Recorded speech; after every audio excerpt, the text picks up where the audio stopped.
Well, rival rallies were held over the weekend, with authorities reporting that over 60,000 people turned out to support President Lukashenko. That number was said to be closer to 10,000, according to AFP reporters on site.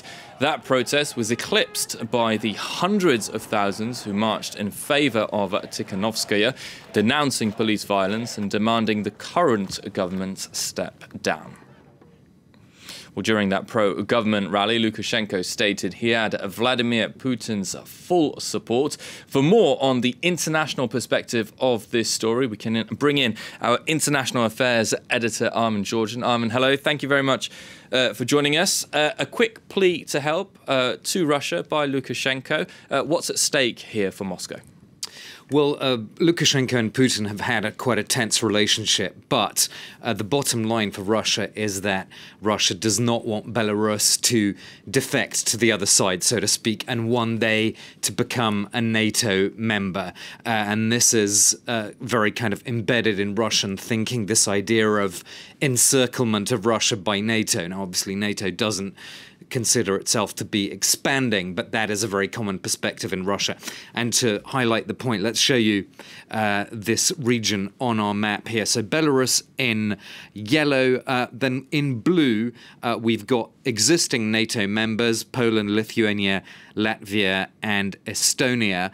You can see that if Belarus were one day to join this sort of Western bloc, that would mean that the border between Belarus and Russia, which is more than 1,000 kilometers, would be a new, effectively NATO border with Russia right next to Russia.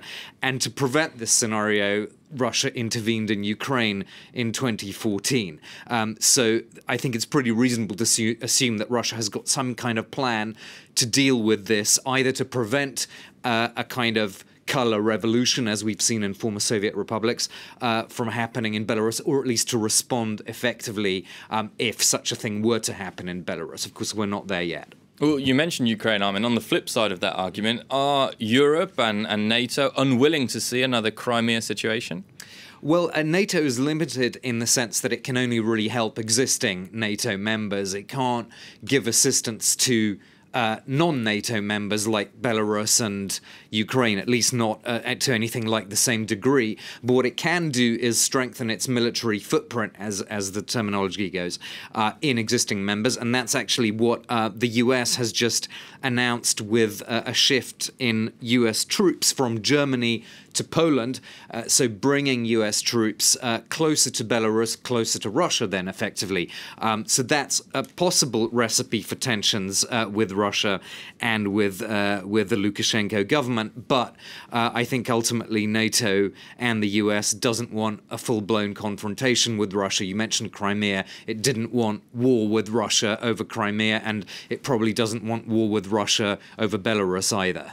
And just this morning, we've seen that the UK's Foreign Secretary Dominic Raab says he does not accept the results of the Belarus general election. Are we seeing Europe toughening their stance here on the Belarus president? Well, what Dominic Raab has said is actually quite in line with previous statements from other European leaders or ministers, such as the German foreign minister or Emmanuel Macron, the French president, who's had a similarly tough line. I think there is a tougher tone, Simon. I think the question, though, is the EU credible in that tougher tone, given that in 2016, the EU actually lifted quite a few measures against officials in Belarus, including lifting measures against Lukashenko himself. Why? Because the EU was trying to encourage, at that point, Lukashenko not to get closer to Putin, to kind of stop him from getting closer to Russia.